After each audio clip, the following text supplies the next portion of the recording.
नमस्कार। मैं हूं मनोहर मनोज। पुनः कार्यक्रम सत्य असत्य और अर्ध सत्य में दोस्तों आज हम बात करेंगे कि क्या कानून का शासन क्या केवल अपने राजनीतिक विरोधियों को सताने के लिए होता है। पॉलिटिकल साइंस में एक डेमोक्रेसी में एक सिद्धांत है कि लोकतंत्र के करीब 5 प्रिंसिपल होते हैं। पहला कि कानून का शासन होगा, दूसरा कि न्यायपालिका को पूरे तौर पर उस कानून के रिव्यू करने का अधिकार होगा, तीसरा सेपरेशन ऑफ होगा यानी कि कोई एक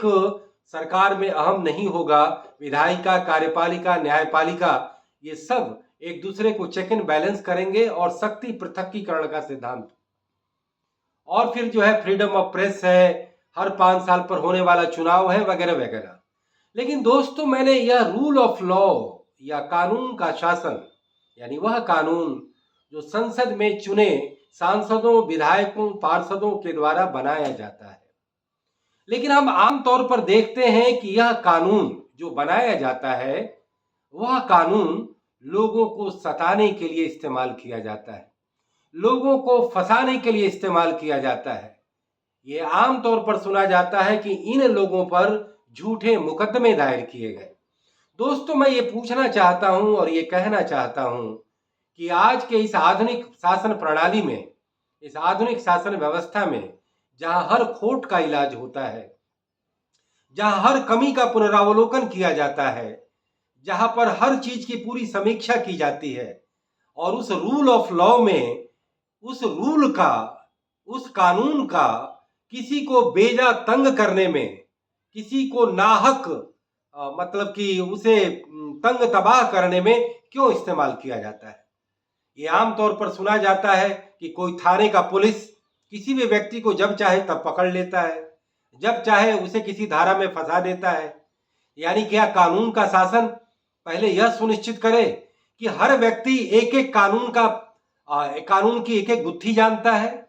या फिर कानून या कानून का पालन करने वाली एजेंसियों को यदि कानून का दुरुपयोग किया जाता है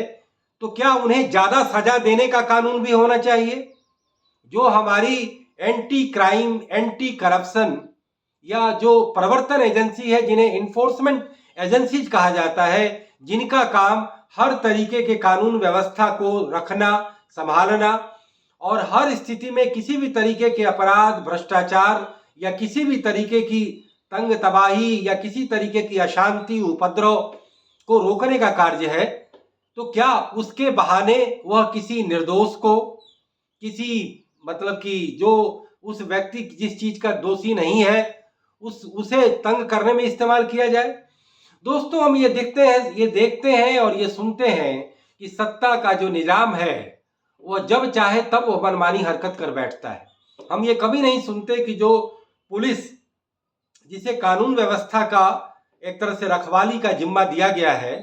वह कोई इस तरीके का काम नहीं करती जिसमें वो खुद अपने लोगों को पकड़ ले, जब तक कि कोई उसको लेकर के पूरी जनचेतना या कोई पूरा उसको लेकर के पूरा हल्ला या उसको लेकर के कोई अलग से अलग सामाजिक विरोध या अलग अलग तरीके के तरकीबें न किए गए हों।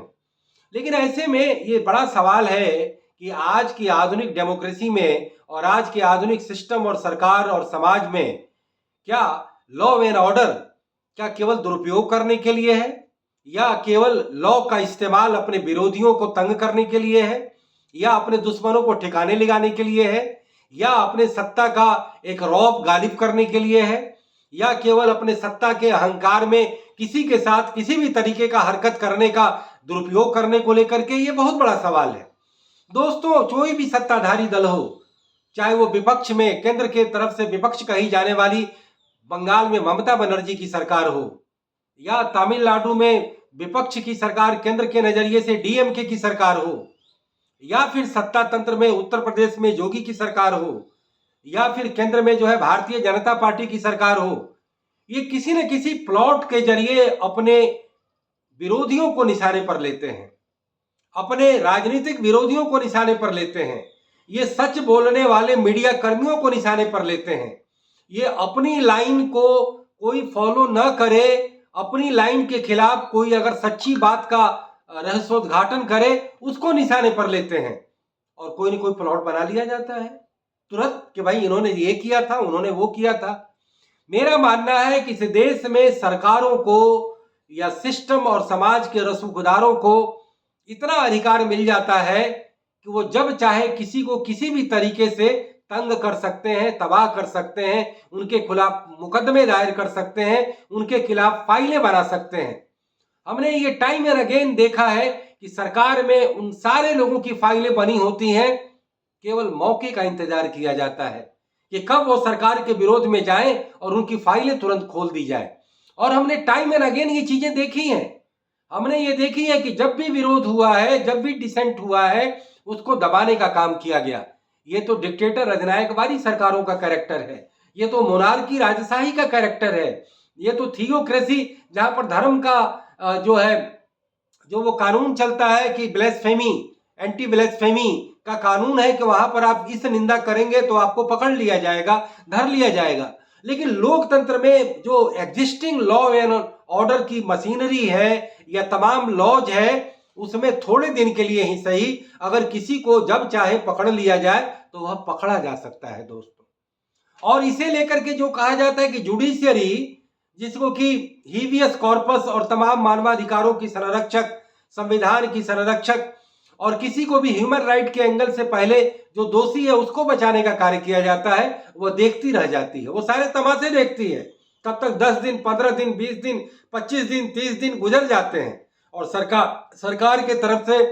जो महान्यायवादी हैं, जिनको सॉलिसिटर जनरल कहा जाता है, या तमाम अलग अलग तरीके के जो कानूनविद, न्यायविद जो सरकार का पक्ष न्यायालयों में रखते हैं, उनकी दलीलें इस तरीके की दी जाती हैं कि उन दलीलों में कोर्ट कम से कम 1 महीने तक कुछ भी नहीं कर पाता है और सारा कानून धरा का धरा रह जाता है। दोस्तों, ये ऐसी एक सिस्टम है जिस सिस्टम में दुनिया के अन्य देशों में भी ये चीजें देखने को मिल रही हैं। हम बात करें पड़ोसी देश पाकिस्तान की, जो इमरान खान वहां पर एक बदलाव के प्रतीक थे, जो इमरान खान वहां के एक बेहद लोकप्रिय क्रिकेटर थे, जो बाद में एंटी करप्शन और गुड गवर्नेंस के पाकिस्तान में प्रतीक बने और पाकिस्तान में वो सत्ता में भी आए। यह बात ठीक है कि वह भी बैकडोर से आर्मी की मदद से आए और सत्ता में आने के बाद उन्होंने भी अपने राजनीतिक विरोधियों के खिलाफ तमाम प्लॉट किए और तमाम एक्शन लिए। सैनिक शाही को खुश करने के लिए वहां के मुल्लाओं के समर्थन में उन्होंने नए नए नैरेटिव दिए। यह बिल्कुल ठीक है, मदीने का राज वगैरह वगैरह, भारत का विरोध करना, भारत से दोस्ती की पहल नहीं करना, सब काम इमरान खान ने गलतियां की। लेकिन इमरान खान पर करप्शन के जो आरोप, जो उन पर कोई भी उनका विरोधी भी विश्वास नहीं कर सकता, जब उनको सरकार से निकाल दिया गया, सरकार से वो बाहर हो गए, तो उनको कई सारे करप्शन के केस में भी वहां की सरकार, वहां के एस्टेब्लिशमेंट ने उन्हें फंसाया और वो करीब 3 साल से ज्यादा जेल के सीखचों में हैं। दर्जनों उन पर केस चल रहे हैं। एक केस में मुकदमा जमानत मिलता है तो दूसरे केस के सजा में वो जेल के अंदर ही रहते हैं, दूसरा में छूटते हैं तो तीसरे में छूटते हैं तो चौथे में। और कुल मिलाकर के ये साफ साफ दिखता है कि उन्हें मुकदमे के जरिए फंसाया गया है। यानी कि वहां की एस्टेब्लिशमेंट जो चाहती है कि अपने राजनीतिक विरोधियों को वह तंग करना, तो वहां उन्हें न्यायपालिका का भी साथ मिलता है। सरकार तो उनके हाथ की पिछलग्गू होती ही है, कठपुतली होती ही है, सरकारों का तो वो दुरुपयोग करते ही हैं, वहां पर वो न्यायपालिका का भी दुरुपयोग करते हैं और यहां तक कि वो मीडिया का भी दुरुपयोग करते हैं। एस्टेब्लिशमेंट के पेरोल पर वह मीडिया भी काम करती है। दोस्तों, हम ये कहना चाहेंगे कि भारत में ठीक है कि लोकतंत्र है, उस तरीके से अभी कोई चीजें यहाँ पर बड़ा ही आउट ऑफ वे नहीं हो रहा है। लेकिन जब आप तमाम रूल ऑफ लॉ और तमाम कोर्ट में केस जो चल रहे हैं, वह ठीक है, उसमें बहुत सारे केस जेन्युइन है। जैसे आज ही शर्जील इमाम को और वो जेएनयू के एक और जो छात्र को